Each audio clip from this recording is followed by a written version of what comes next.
What's up, guys? All right, so this video, I made it before I did all my exhaust work and stuff like that to my 370. So in the video, you're gonna hear me say like I haven't made videos in a while or whatever.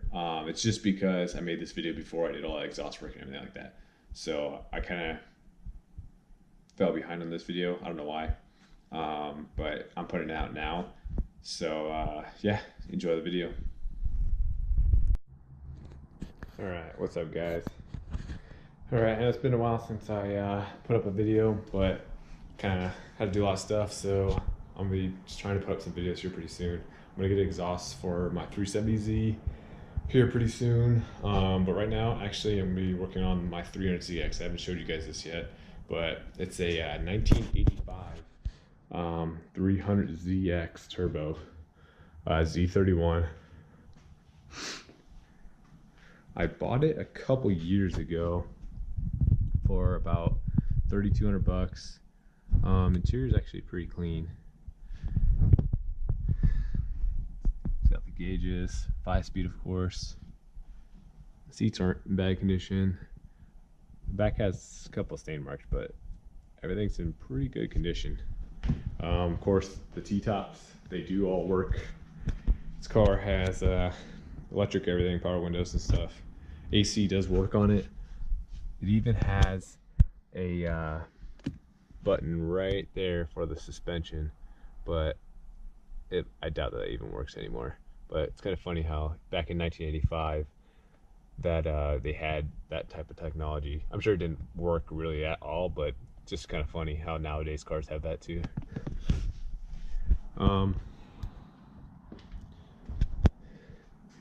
Here's the 3-liter single overhead cam turbo, single turbo.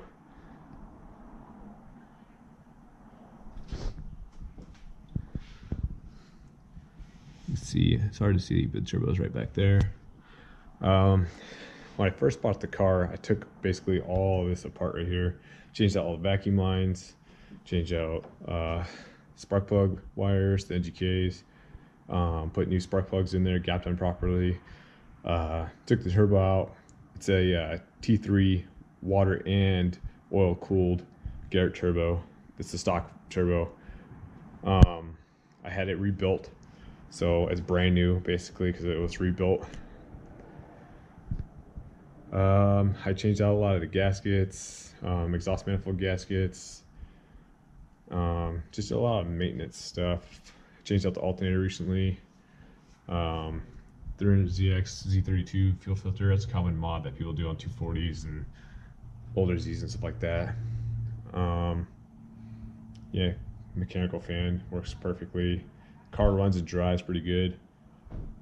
Yeah, I have a little problem with the brakes. I just replaced the rotors and calipers, but I bled it twice now, but it stops, but it still feels super spongy. So I'm gonna try to bleed it one more time to make sure all the air's out of the lines, make sure there's maybe not something stuck in one of the lines. And then if it's still pretty spongy, I most likely will probably do like a brake master cylinder. I think that might be the problem.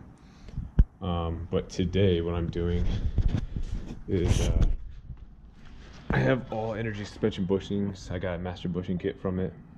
So that's kind of the difference between the clapped out bushings and the new energy suspension bushings. Already started on one side. I'm gonna do also this front sway bar and the rear sway bar for today. So yeah, I mean the car feels pretty good. I have a brand new rack and pinion in there, and I do have polyurethane bushing rack and pinion bushings as well. Those were actually really hard to find. I had to get them off of eBay from some random company I've never heard from before.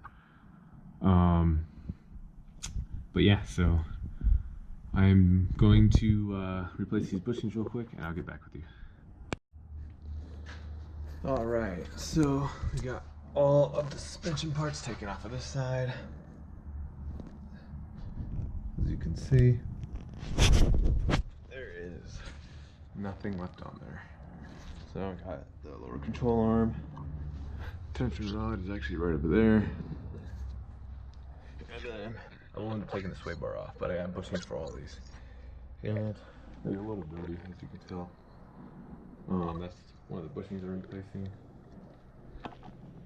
These bushings are all clapped out. All these bushings are probably at least, obviously as old as the car, so about 30 years old. But I'm gonna clean these up, repaint them black, and then I'll put them all back in. Pretty simple setup. Some things can be a pain in the ass, but it's not that bad actually. But now time to do the other side. All right, so you guys can see now, all the bushings have been replaced. Sway bar, control arm, tie rod.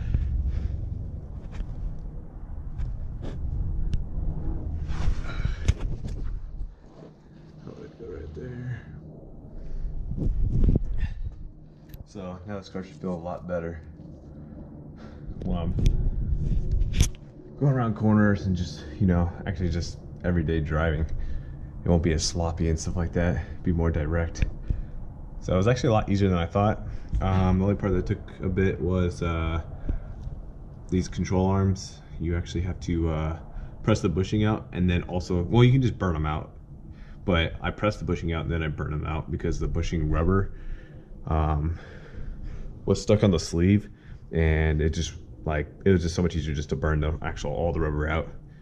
And then all you do is just press in the new ones, and then to get everything back on, because it's so tight now, you have to, the only way to, you can't just do this, just do this one and that's it, you know, and you just switch them out, because of these bushings. They're so much wider now or so much stronger, and they're not like smashed in like how the old ones were and all worn out. So with these polyurethane bushings, it makes it a lot wider, so you can't get your bolts inside the hole, which is right here. So what you have to do is basically disassemble everything and then do it all at one time, so you can put everything back in. Because I tried just doing these at first, and yeah, that wasn't happening. The bolt holes would not line up just because of the new bushings. It's just so much thicker, so it moved the rod so much further back. So, but once you have once you get everything done at one time, it kind of gives you a little bit of wiggle room and everything loose, so then you can kind of put all the bolt holes inside of where they need to go, and then loosely tighten everything on, and then once everything is assembled, then tighten it all down. And that's pretty much how you do it. But I mean, wasn't that bad. So I'm just gonna put the car back together, and then I'll let you guys know how it feels once I start driving it, see if I feel any difference. But yeah, definitely you gotta do this all at one time. It makes it so much easier.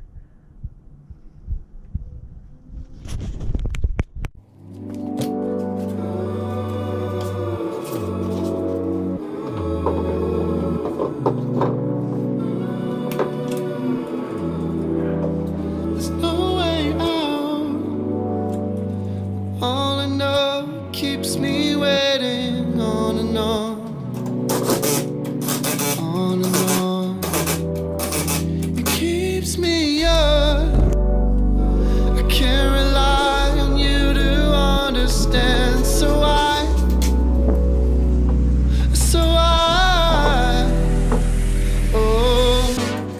can't help myself, but I place my shame. But I place my shame on you.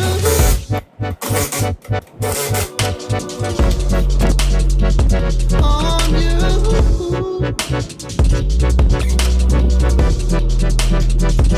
On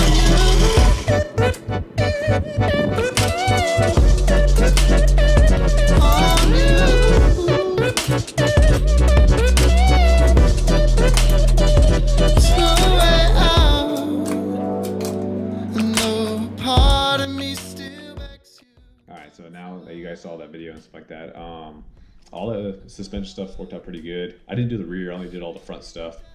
I'll probably do the rear sometime soon, I'm not sure when. Just when I get some free time, I guess.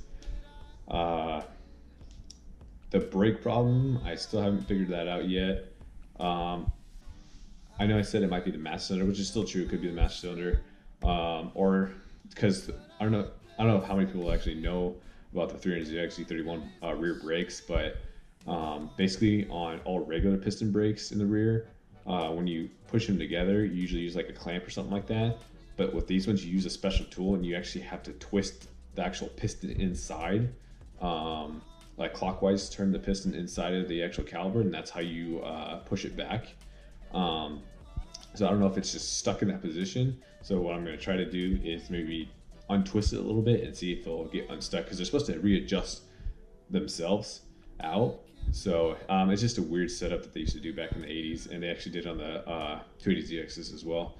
So I think I'm going to try to mess with that this weekend so I can get that car actually driving on the road and stuff like that, because it's so spongy, the brakes, it's just not even safe to be on the road. But once I get that all set up and everything, I'll do like some GoPro shots of it and stuff like that, and I'll really let you know how the suspension feels and stuff like that. But yeah, and then I was supposed to have my Z-Speed shroud for my 370Z, that aluminum shroud, but I had it sent to Concept Z, but apparently they only get orders like once a month, or all their shipment in once a month, and it's supposed to come with their shipment. So I ordered it too late, so it's not going to come until next month's shipment. So that video won't be until like probably closer to March when I actually get it. So just hang tight on that. But I'm gonna try to fill in some content in between then with the 300ZX, maybe some stuff with my bike. We'll see, depending on what time I have. But hope you guys enjoyed this video, and make sure you like it, subscribe, and yeah, see you guys on the next one.